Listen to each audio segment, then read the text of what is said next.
Right now at 10, a fire breaks out at a duplex on Joplin's east side. We'll have the latest. Plus, we're heading to a poker chip run hosted by the VFW Post in Carthage. Also, the Pittsburgh Farmers Market hosts a 4th of July salsa contest. And as millions of Americans head out of town for the holiday weekend, they're running into obstacles getting from there to here. KOAM News at 10 starts right now.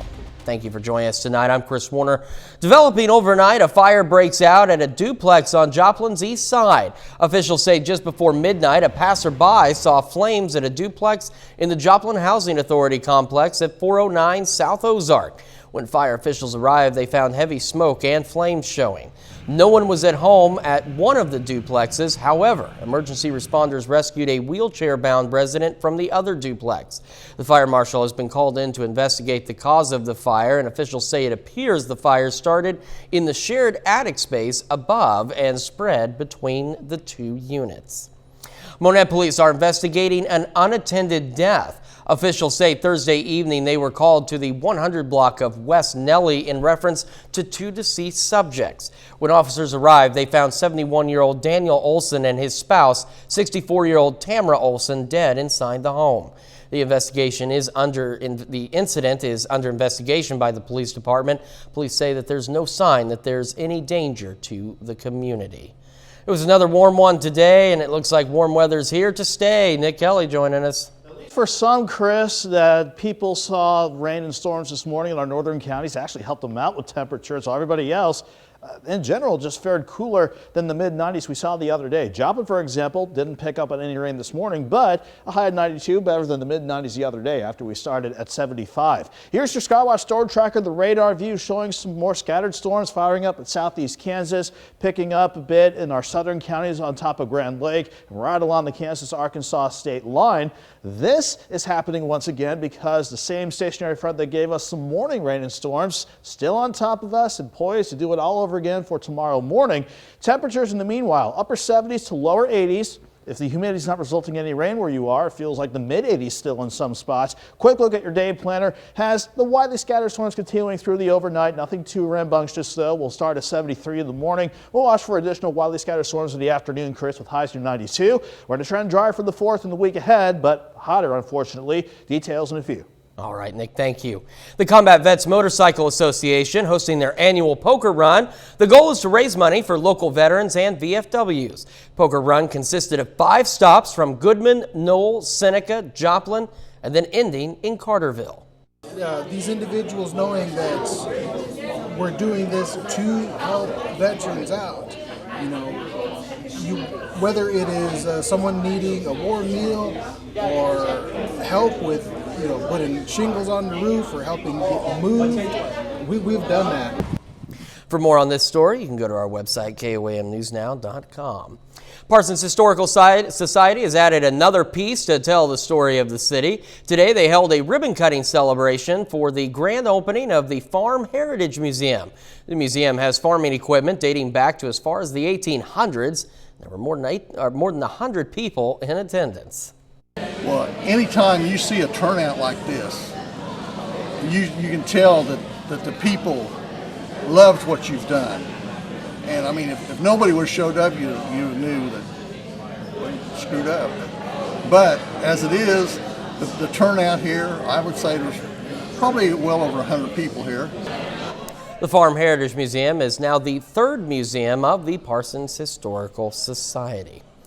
Pittsburgh Farmers Market starting off the 4th of July weekend by bringing a salsa contest and some live music.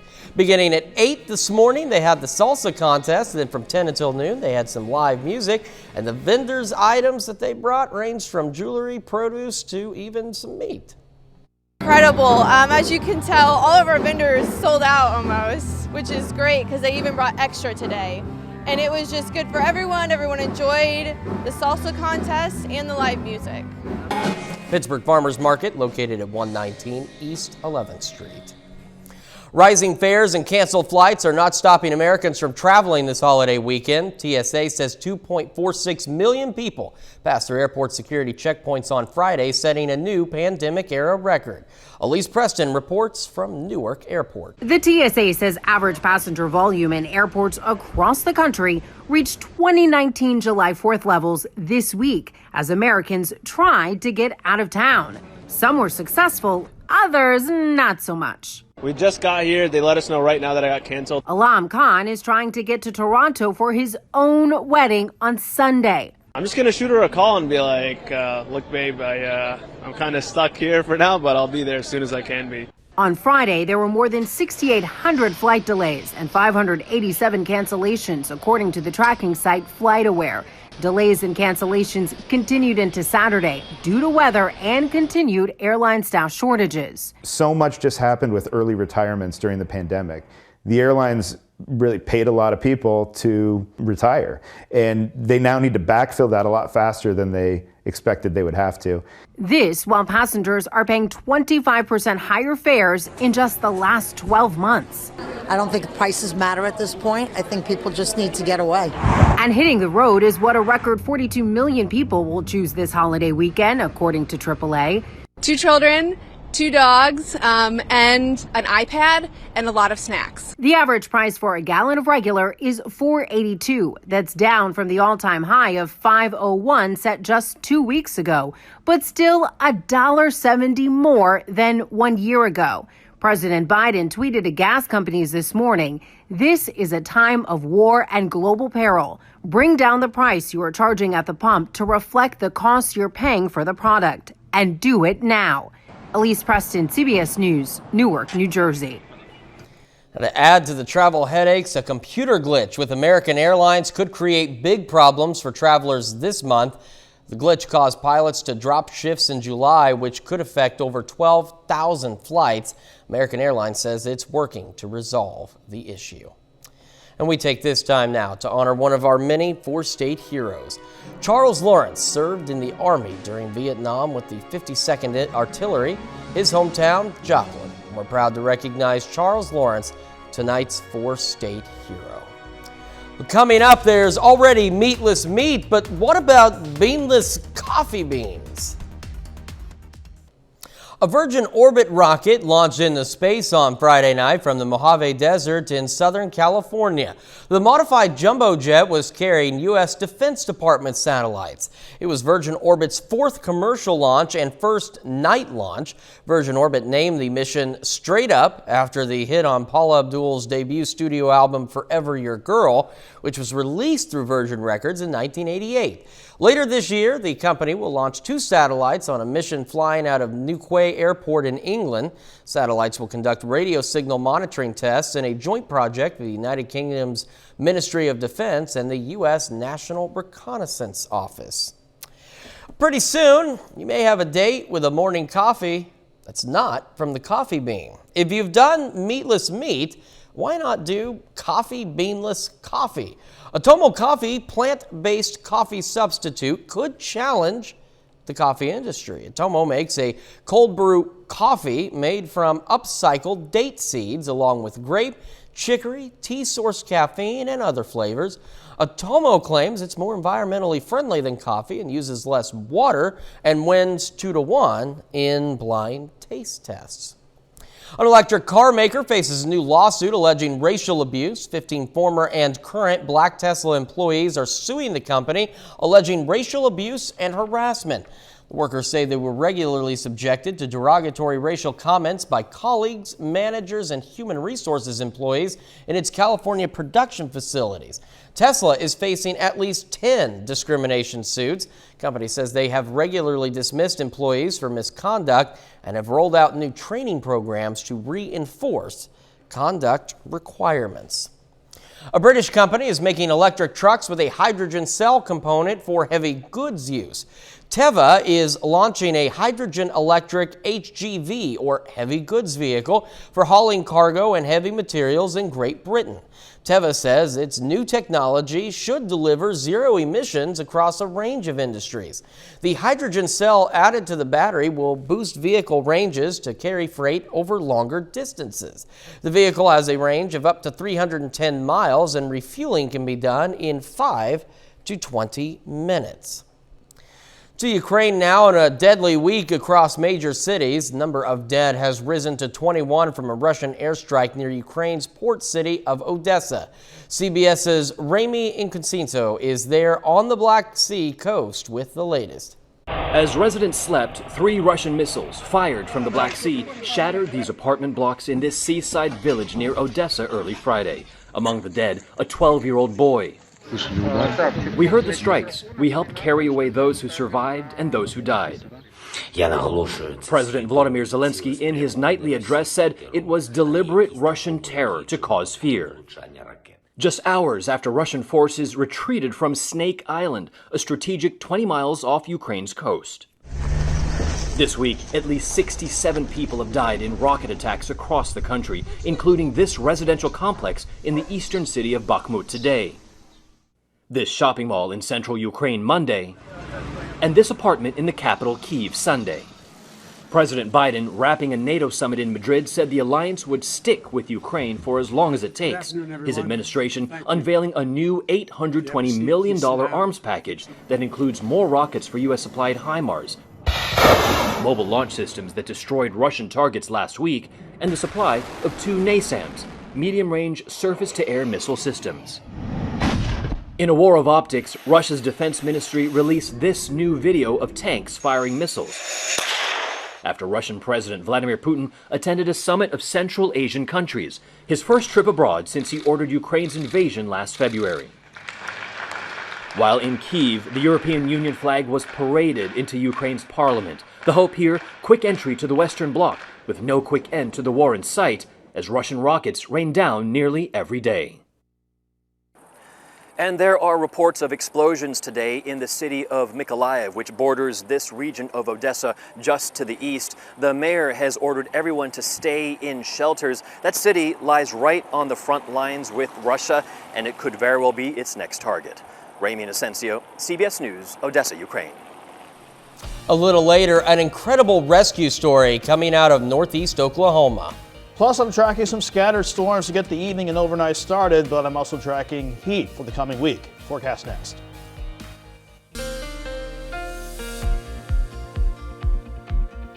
While a lot of us dealt with a pretty quiet afternoon with temperatures warming up yet again, some of you this morning, especially in our northern counties, as Doug pointed out the other night, had to deal with some rain and thunderstorms to start the day out. Then some of us are starting to see additional storms popping up again as we venture into the overnight hours. So in terms of what we picked up so far today, including the morning rain and what's trying to take place right now, on the average, 4/10 of an inch of rain. That's according to radar estimates. You can see, though, the bevy of the rainfall, certainly in our northern counties from the morning batch of rain and storms that we saw.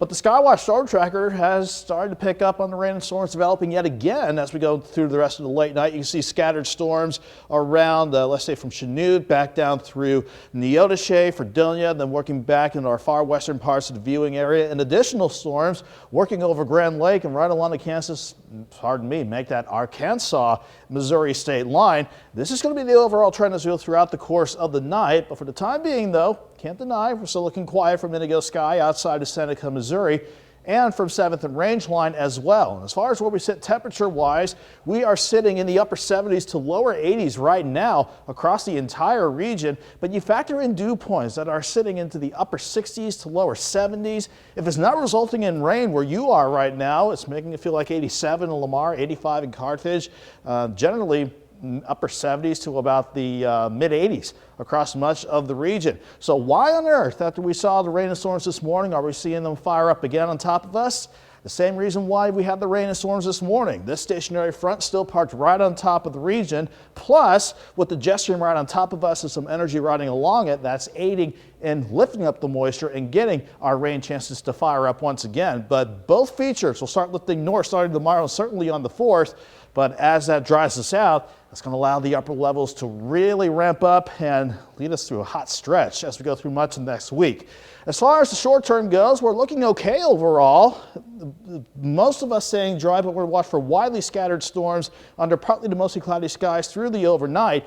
But everyone should still see lows dropping back to about 73 degrees. Going throughout the morning hours, we'll temporarily see a bit of a lull in the action as far as rain chances go, but I wouldn't be surprised if we had some more widely scattered storms again for tomorrow. It's going to be hit and miss. Not everyone's going to see it. And despite the rain chances, I still think a lot of us will go from 73 in the morning, 88 by noon, and highs topping out near 93.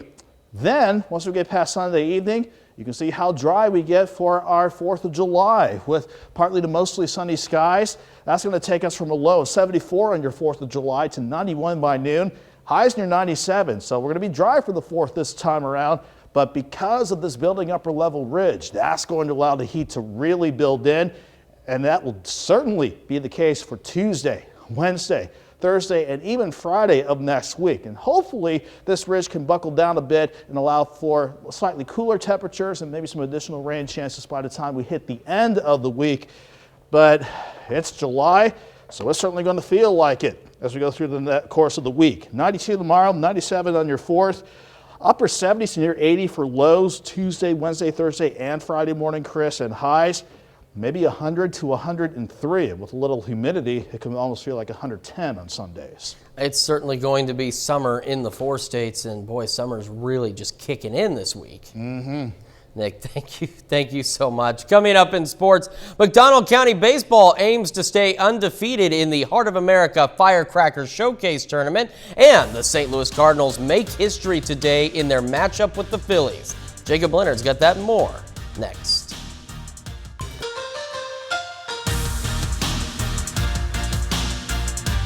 Today is the second and final day of the Heart of America Firecracker Showcase in Southwest Missouri. In the 18 and under division, the McDonald County Mustangs are 3-0 in their first 3 games. And the Mustangs hit the field this afternoon in Joplin against Carl Junction, trying to finish the tournament undefeated.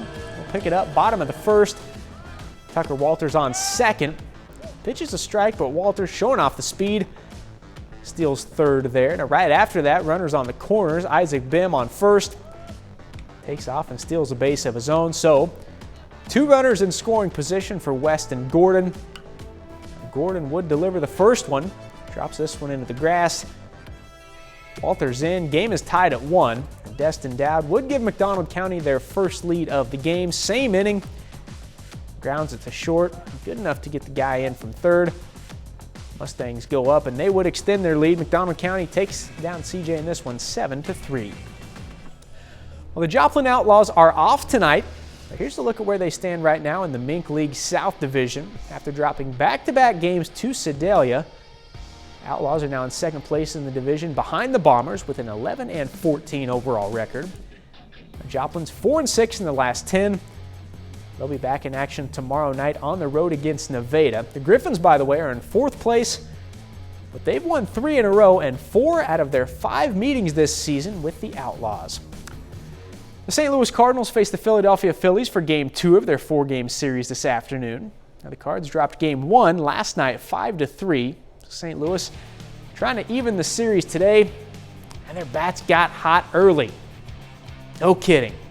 Nolan Arenado there with a runner on. That's a 2-run homer. The St. Louis just getting started. Very next batter, it's a different Nolan, same result. Nolan Gorman lifting it out to right. Then Juan Yepez knocking it out to left. That's 3 in a row for the Cardinals, and it makes it 4-0. But they're not done there. They would make it 4 in a row to become just the 11th team in Major League history to hit 4 home runs in a row. Now, they actually almost blew this game. It was tied at 6 in the 9th, but Nolan Arenado there to save the day. Another home run for St. Louis there. That's Arenado's 17th of the season. Cardinals go on to beat the Phillies today 7-6. In the American League, the Royals on the field against the Tigers tonight, trying to secure a series victory after winning Game 1 last night. Hunter Dozier into left for the double. 2-run score. Royals lead at 2-0. On to the 4th now. Whit Merrifield finding some grass in left. RBI single. At that point, it is 3-1 Kansas City. about some defense, though. Bobby Witt Jr. making highlights in the field every night. Nice diving stop, throws it from his knees.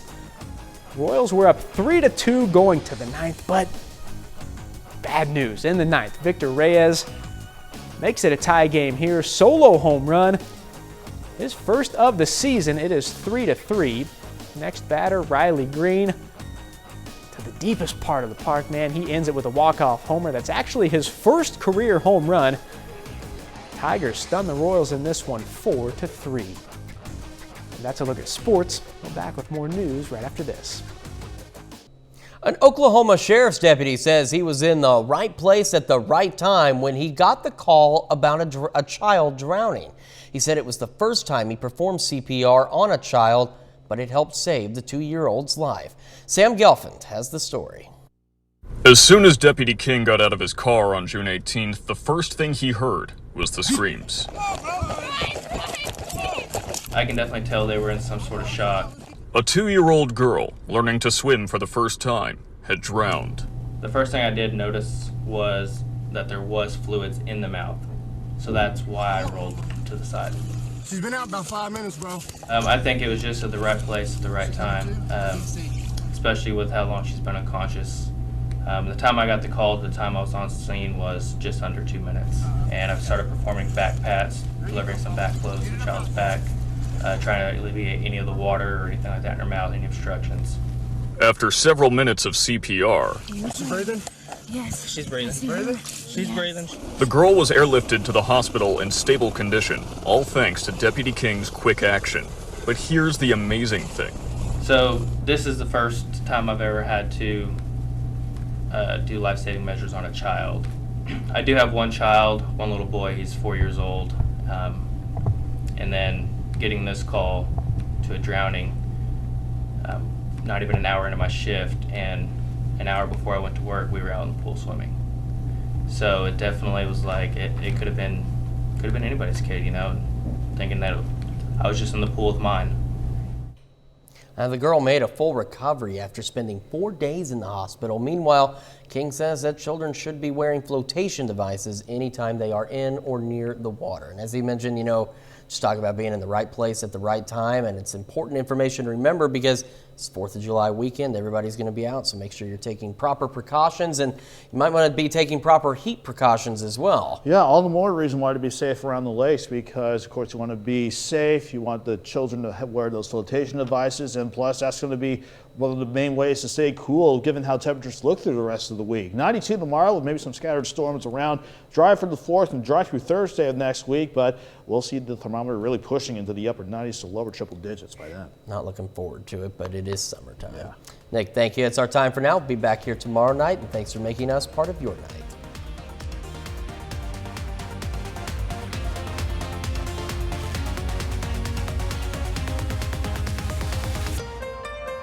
Salon service is provided